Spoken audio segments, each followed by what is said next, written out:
This is the world we live in.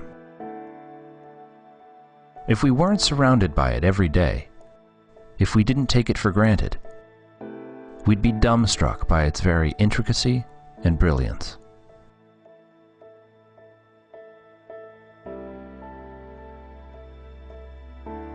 This is an ordinary, familiar wooden pencil. You might think a pencil is simple. Chances are you've been using one since before you could even read or write. But just because it's familiar doesn't mean it's simple. In fact, it's complicated, elaborate, beautiful, elegant. Its very existence is too improbable for any one person to truly comprehend. These are the basic materials that go into a pencil: graphite, cedar, metal, and rubber. But if you had all the elements of a pencil right in front of you, could you make a pencil? It's not as easy as you might think. In fact, no single person on the face of the earth could do it without the help of countless others.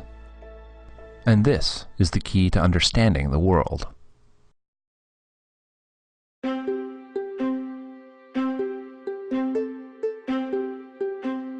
A pencil, just like you and me, is the end result of a vast and intricate family tree, a symphony of human activity that spans the globe. Through their work and knowledge, a vast number of people have had a hand in making this simple pencil. Unlike your family tree, this one begins with an actual tree. The most immediate ancestor of the pencil is a cedar tree in the Pacific Northwest. But the loggers who harvest the timber are also its ancestors. And these men don't work alone. They in turn are assisted by the people and industries that produce the saws, rope, and countless other tools that they use.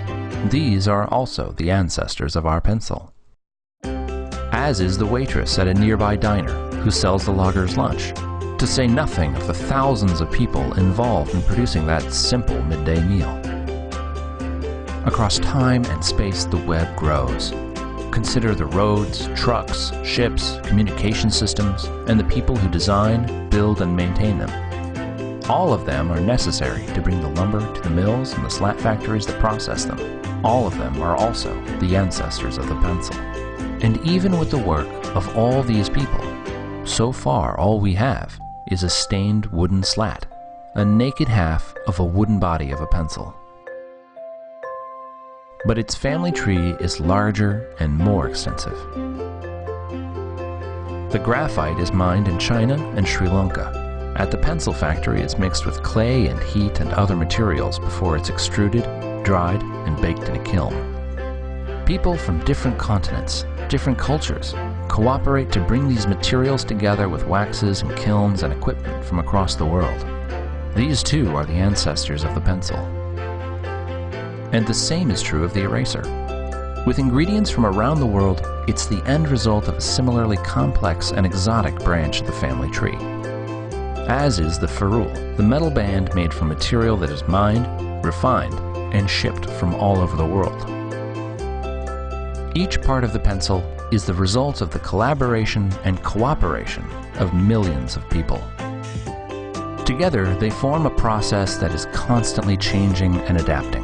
A change in the availability or cost of material from one place might make another source more desirable, and the process changes and adapts fluidly.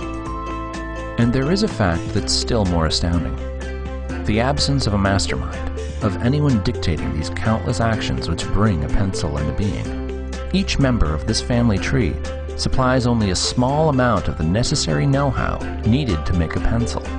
They do so voluntarily, not because they necessarily want pencils or like pencils, but because by working to create them, they exchange their labor and skills for the wages that let them buy what they want and need. What you're seeing is the market at work.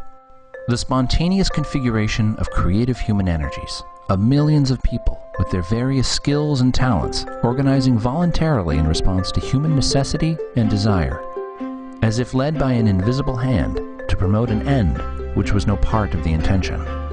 Every second we are alive, we benefit from the products of voluntary, spontaneous cooperation. This is the modern world. It's miraculous, it's intricate, and it gets better every day, so long as people are free to interact with each other. If we can leave the creative energies of humankind uninhibited, there's no limit to what we can accomplish.